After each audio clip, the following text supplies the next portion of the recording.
On a quiet night in Ripley, West Virginia, the world stopped spinning for one young mother.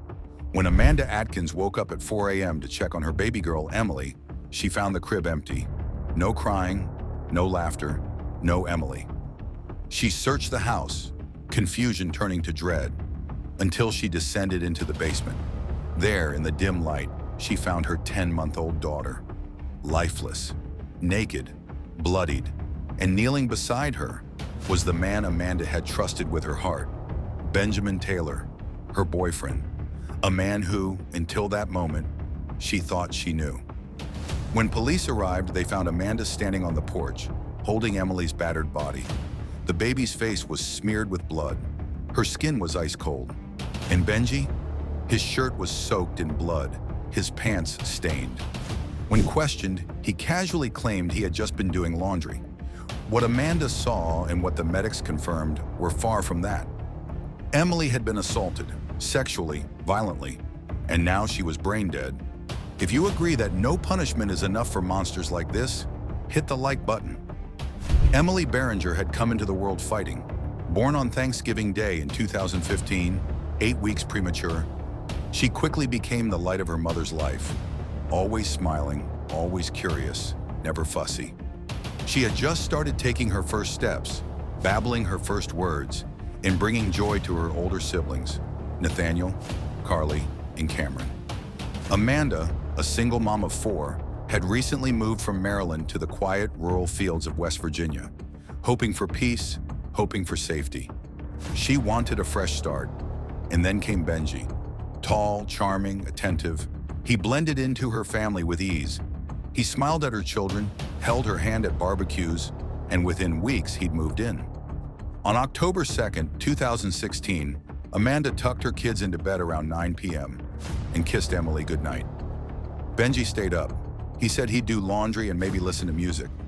Emily was in her swing in the living room. Hours later, Amanda's world shattered. She woke up alone in bed, her daughter gone, her partner missing. She found them in the basement, and in that moment, she didn't just see blood. She saw betrayal on a scale no human should ever endure. Emily was only 10 months old. She had no idea what evil was. She had never said the word danger, never screamed in fear of the dark.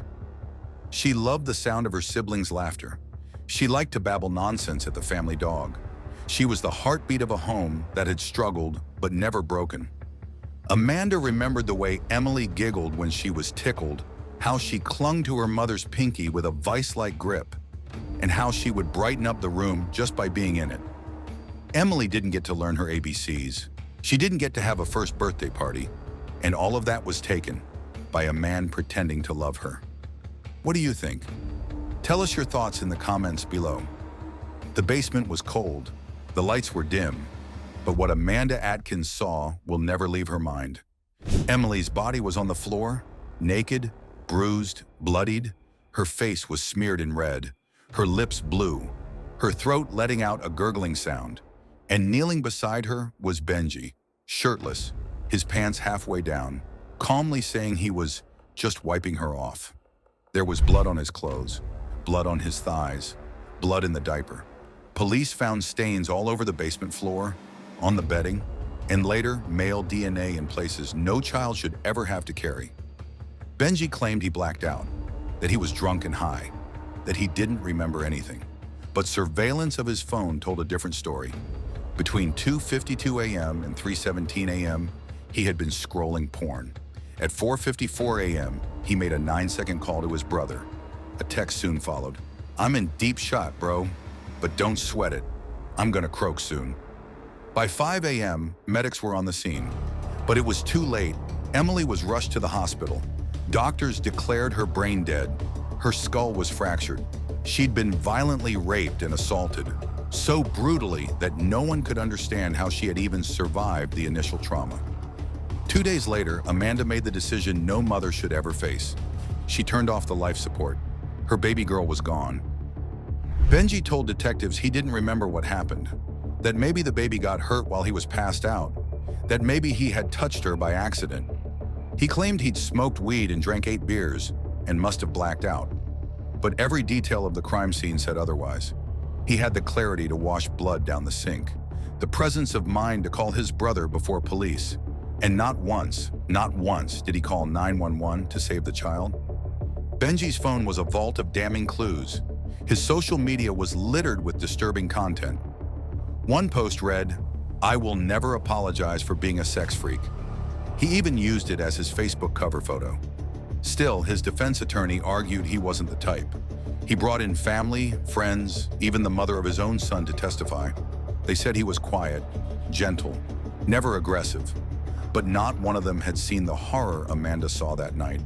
And the truth? Monsters often wear masks. If this case disturbs you as much as it should, share the story. Someone needs to hear it. March 2019, courtroom packed. 5-day trial, every detail of Emily's last moments laid bare.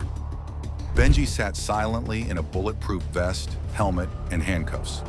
Photos of Emily's injuries were displayed for the jury.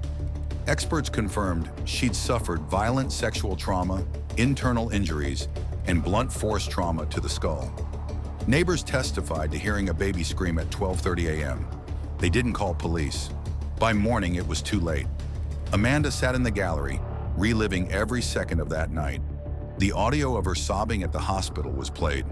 One of Benji's relatives, his own mother, even claimed Amanda was faking her hysteria. But the evidence spoke louder. DNA matched. His lies crumbled. His timeline failed. And in just 2 hours, the jury reached a verdict. Guilty of first-degree murder, guilty of death of a child by abuse, guilty of sexual abuse by a guardian, no mercy, no parole, no forgiveness. Let's keep this truth alive. If you want to see more real stories that expose the darkest crimes, hit subscribe and turn on the notification bell. What drives a man to destroy something so pure? Benjamin Taylor wasn't a stranger to violence. His criminal record included burglary, parole violations, and erratic behavior. But nothing in his past prepared anyone for what he did to Emily. Nothing suggested he could be capable of inflicting such monstrous, perverted harm on a baby who trusted him. To Amanda, he was a new beginning, a partner, a father figure to her children. He cuddled them, played with them, laughed with them. She believed in him. But behind that charming smile, Benji was hiding urges he never confessed to. Facebook posts hinted at his obsession with sexual domination and pain.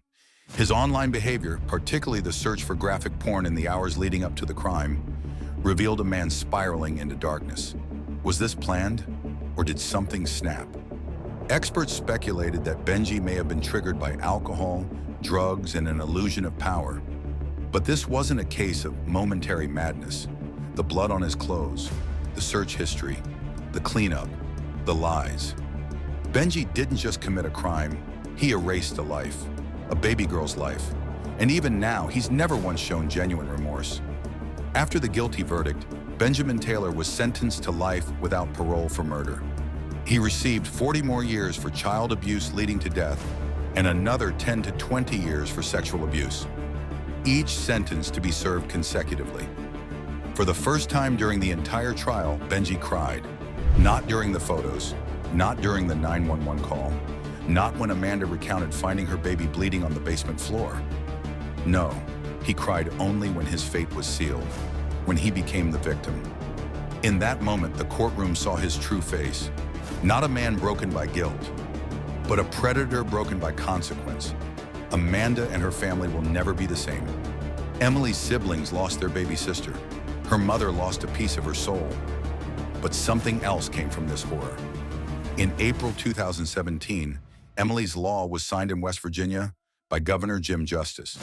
It increased penalties for child abuse resulting in death. A law born from tragedy, so no other child would die the way Emily did. On October 16, 2016, little Emily Beringer was laid to rest at Glen Haven Memorial Park. Hundreds attended.